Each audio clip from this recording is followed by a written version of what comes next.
What is going on, Nuggets Nation, NBA fans? I am Tom Leuthner. Welcome back into Nuggets Today. There are a few things I want to cover. The first being, should Denver target some of the Brooklyn Nets? I know the Nets were a terrible team. You look at their record; they were garbage last year. But there are some names that Denver can go out and get if they become free agents. Obviously, there's restrictions, there's financial rules. Um, and it's not guys like Cam Thomas, who I would love, Cam Johnson, who's unrealistic unless you're trading for him. It is some of their bench players and some guys who played actual minutes for them, but may not be on the team next year. Um, so I want to, again, like I said, I want to cover some of them. The first name I want to cover is 24-year-old power forward center Drew Timme. I know that he didn't play many games. He only played 9 games at the end of the season. They were giving him the opportunity to go out and shine. Some teams weren't playing their starters, but um, in those 9 minutes, he averaged 12, 7, and 2 on 44% from the field, 25 from three. I know that's low from three, but at the same time, he's a power forward center combo that can come out and give you some bench minutes and give you offense. I know that he's not a great defender, but at the same time, if he could come out and give Denver 10 minutes, 4, 5, 6 points off the bench, why not take it? He averaged, again, like I said, in those 9 games, 12 and 7, and he was playing an extended role, which he wouldn't be playing in Denver, I'm assuming. But at the same time, if you can get minutes like that from a 24-year-old who, like I said, he only played 9 games, so they might not bring him back. Why not go ahead and do it? He is a restricted free agent, so there's going to be some, obviously, like I said, there's going to be some complications when it comes to signing these people, or attempting to sign these people, rather. So that's the first guy I want to cover. I think that he could fit Denver realistically. Good backup 4 or 5, especially with Deron Holmes there. If you could run both them and Peyton Watson at the 3, that'd be phenomenal. The next guy I want to cover is another center, Daron Sharp. He's a restricted free agent, 23 years old. He averaged 8, 7, and 2, 52% from the field, 24% from three, 18 minutes a game. Those are good numbers. He's not a great shooter, same as Drew Timme, but at the same time, Denver doesn't need to go out and get a shooting big. They need a backup big, which is that's the biggest problem for Denver. You don't need to go out and sign a guy like Brook Lopez if you can't. You don't need to go out and sign a guy like, Dean Wade if you can't, which actually they can. I covered that a couple episodes ago. But if you can go and get a guy like Daron Sharp, why not? He can give you those backup minutes for Jokic. And then there's one other player that I want to cover here, and that is a 6'6 shooting guard, 26 years old. He's on a team option, so hopefully the Nets decline that team option and Denver's able to go out and make a move for him, and that is Tyrese Martin. The only thing with Tyrese Martin that I think is semi-unrealistic is the fact that he was playing 22 minutes a game for Brooklyn. In those 22 minutes, he was averaging 9, 4, and 2, shot 40% from the field, 35% from three, just above league average, I believe, or just under league average, rather, from three. So if Denver's able to go out and get a guy like that as a backup shooting guard, why not? You have Strother who could play the 3, 2, 3. Again, if you go out and get a power forward center, so Deron Holmes could run with a power forward center, then go ahead and do so.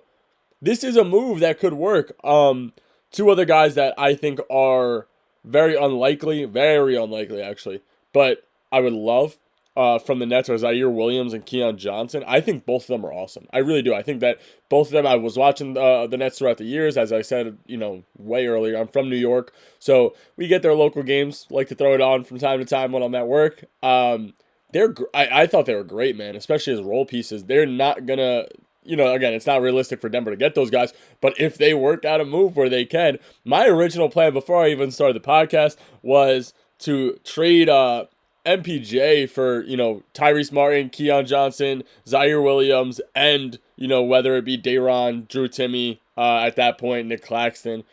That was my original plan, but at the same time, I would like to keep MPJ. If he can be healthy and shoot the lights out, then keep him, surround Jokic with him. And yeah, like I said, I think he's a great fit a couple episodes ago. But next player I want to move on to is a guy who is officially on the trade market, and that is Cory Kispert. According to Evan Sidery, the Wizards are shopping him. He just signed a 4-year, $54 million extension, so the Nuggets would need to trade for him.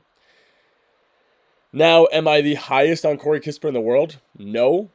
But can Denver make a move for him? Yes. What makes me nervous is the fact that the contract is going to kick in this year. So that's another $54 million on the books if Denver does make a move from him.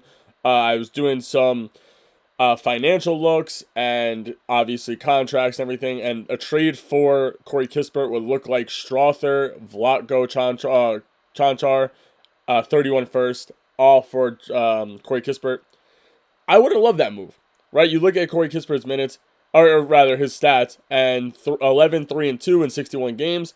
If I'm Denver, I'm not even looking into it at this point. If that's what the trade's going to need to look like, then I would just keep Strother, who was giving you 9 points per game last year pre-injury, who I think can give you a legitimate 9 to 12 points per game off the bench. So don't even look at it. I don't. Again, like I said, I wouldn't even entertain the thought of bringing Kispert, one, because of contracts, and two, because I think Strother is a better scorer than he is, and I think that Strother can do more for Denver off the bench.